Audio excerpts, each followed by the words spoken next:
invitado.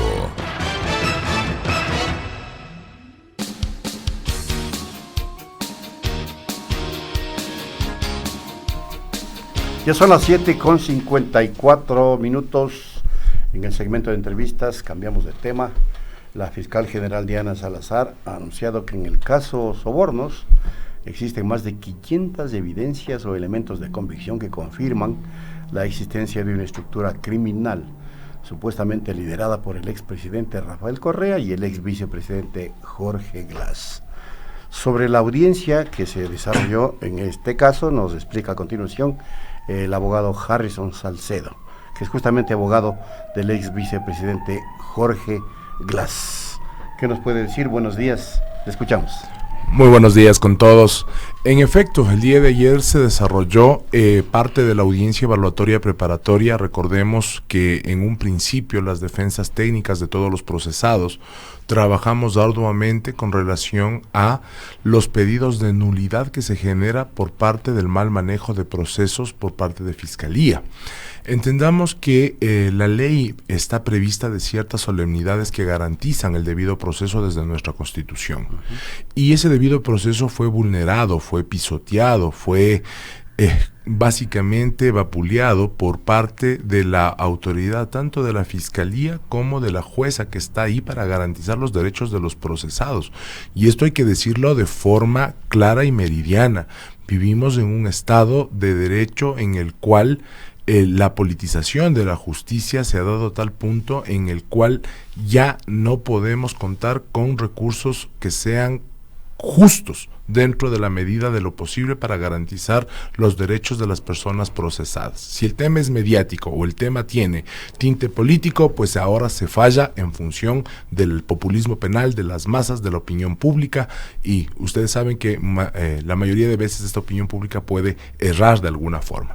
Entonces, precisando en concreto, la primera alegación más fuerte que tenían las defensas es que la señora Daniela Camacho era incompetente para conocer esta causa, en función de que se iniciaron, si recordamos la temporalidad de los hechos, un proceso exclusivo de Pamela Martínez y Laura Terán, seguido por un proceso contra Alexis Mera y la señora Duarte.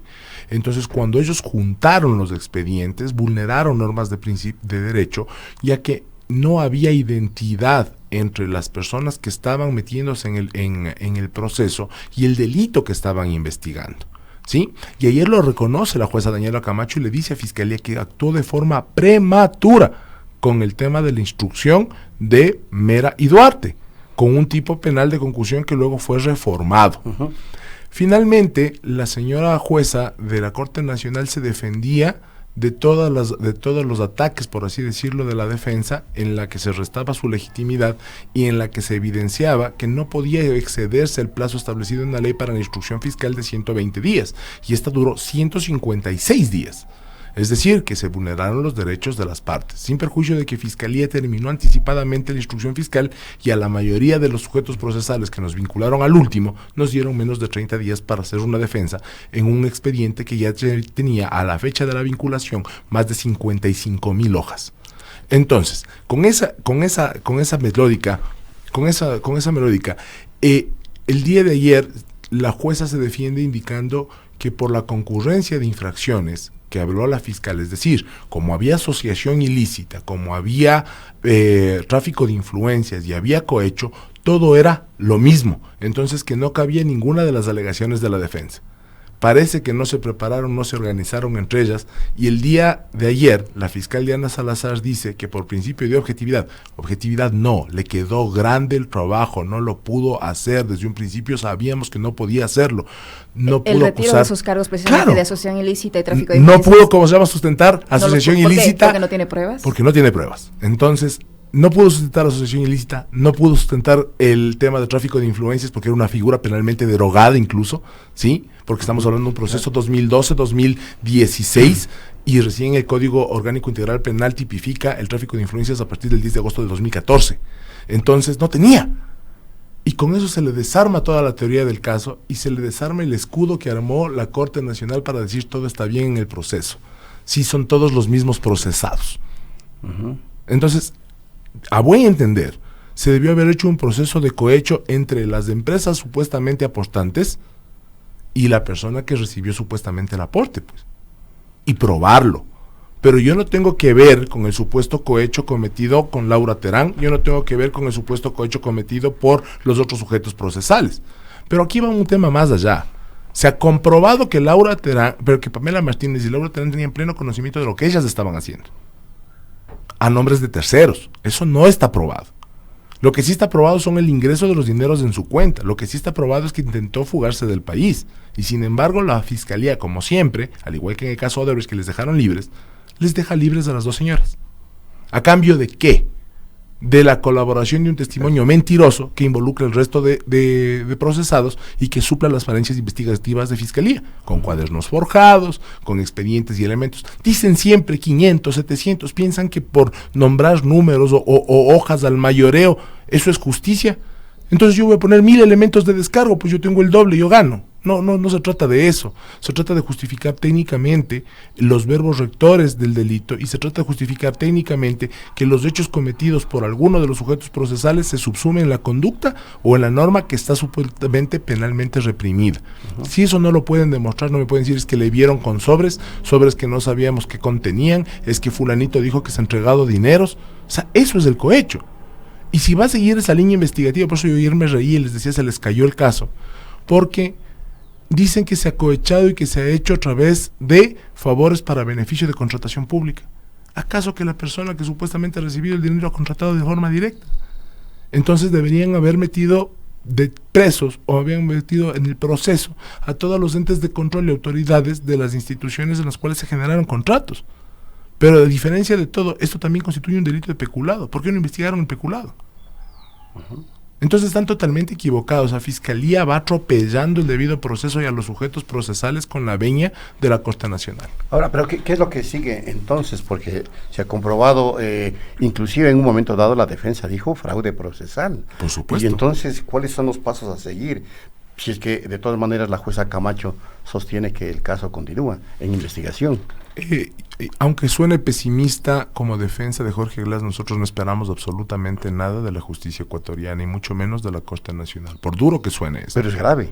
Es gravísimo porque le hemos perdido la confianza a la institucionalidad de una Corte que es la vergüenza pública de Latinoamérica con sus fallos y decisiones que son políticas adaptadas, porque ninguna de estas tiene asidero legal.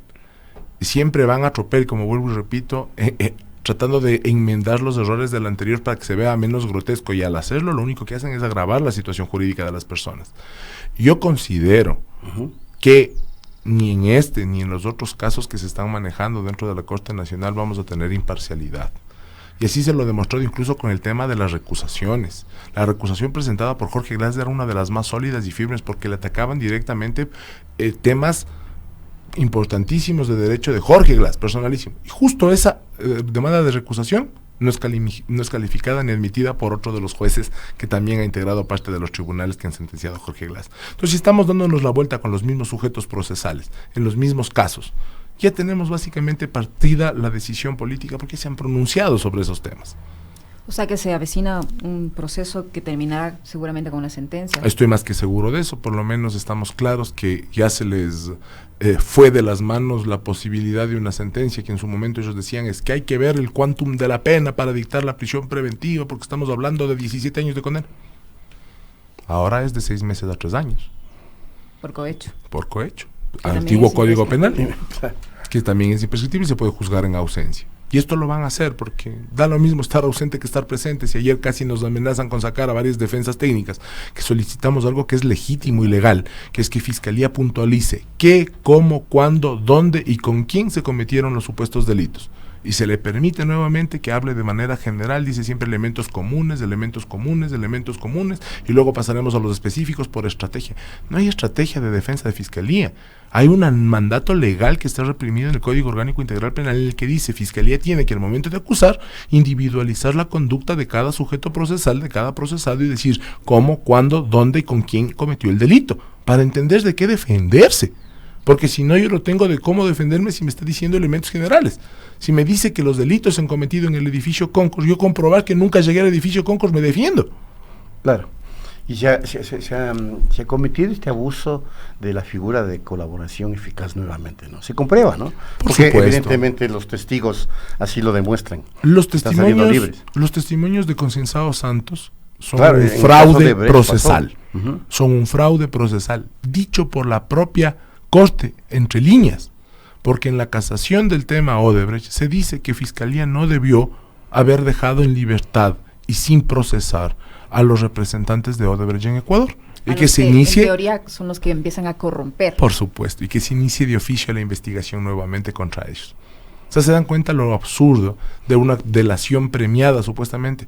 O sea, si yo soy un criminal reconocido por ellos mismos, dicen nosotros en toda Latinoamérica sembramos un sistema de corrupción que hemos comprado funcionarios públicos.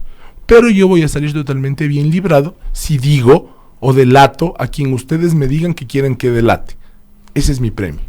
Entonces estamos hablando que un delincuente se está beneficiando de mentir para salvarse. Pero eso es fraude procesal. Esa es la Por eso lógica. insisto en el tema. Exacto, es fraude Pero procesal. entonces, y Fiscalía nos viene a mentir y nos dice que ellos tienen la constancia procesal. Y nos dijeron eso en Odebrecht y nos dijeron eso ahora en Arroz Verde. ¿Sí? Y nos dicen que ellos tienen la constancia procesal de que el señor Concienzados Santos ya está sentenciado en Brasil. Eso es mentira. Eso es falso, de falsedad absoluta, no hay sentencia. Y así lo hubiera, serán por los delitos cometidos en Brasil. No existe extraterritorialidad de la ley en Ecuador. Lo que se hizo en Ecuador se juzga y se paga en Ecuador. uh-huh.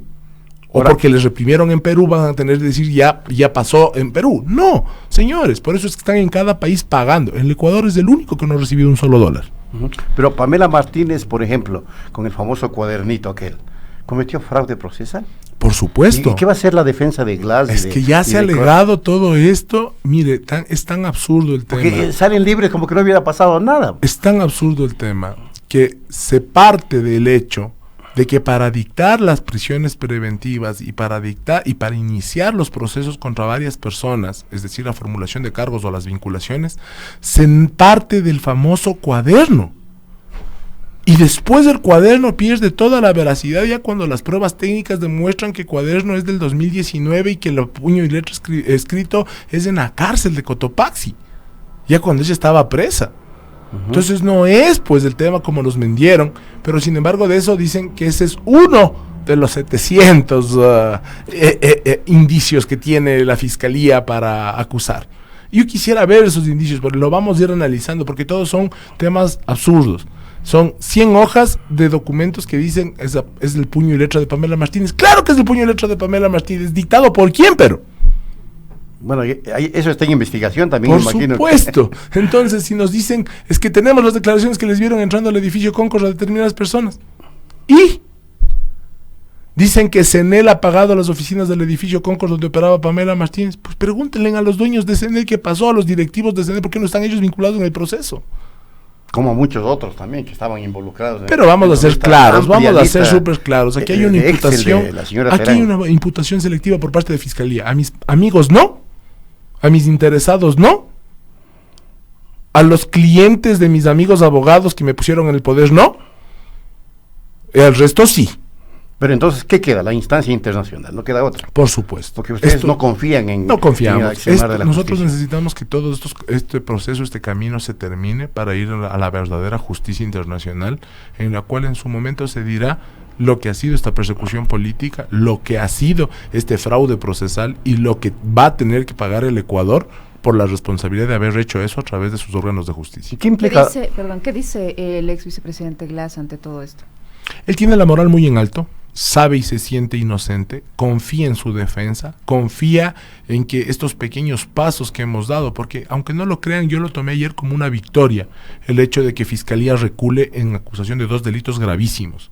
Eso significa que era tan grotesco el espectáculo que no podían exhibirlo.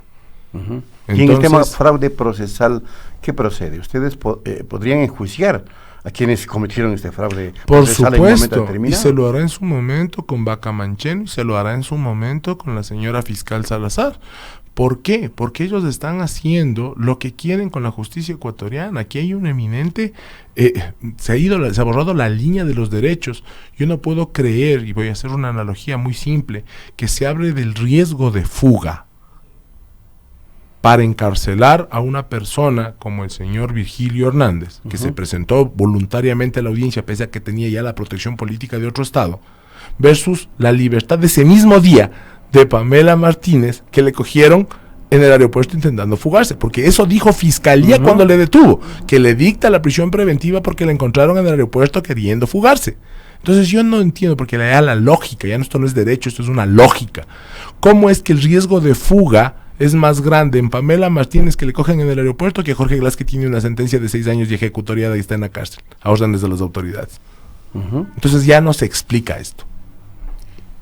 Abogado Salcedo, el caso de Brecht, el caso Sobornos, no son los únicos que afectan al ex vicepresidente Glass, también está el tema de Singue. ¿Cómo se encuentra? Yo creo que hasta ahora, y me van a disculpar la expresión, el juez se sigue rompiendo la cabeza para ver cómo valida ese proceso que es insaneable. Han pasado ya cerca de 40 días desde la suspensión de la audiencia y sabemos que esto tendría que darse nuevamente un tema, como les explicaba, de nulidad, porque asimismo era tan contradictorio y de parte de Fiscalía nació la convalidación de la teoría jurídica de las defensas en el hecho de que están persiguiendo un contrato que es a 20 años, en el que dice que es imposible cuantificar el beneficio del Ecuador, porque solo hasta el momento, dicho por la propia cartera de Estado, el Ecuador solo ha recibido beneficios de ese contrato. Ha tenido cerca de 128 millones de dólares de ganancias sin haber invertido un solo dólar. Y se habla de peculado cuando el peculado es el enriquecimiento de una persona en perjuicio del Estado.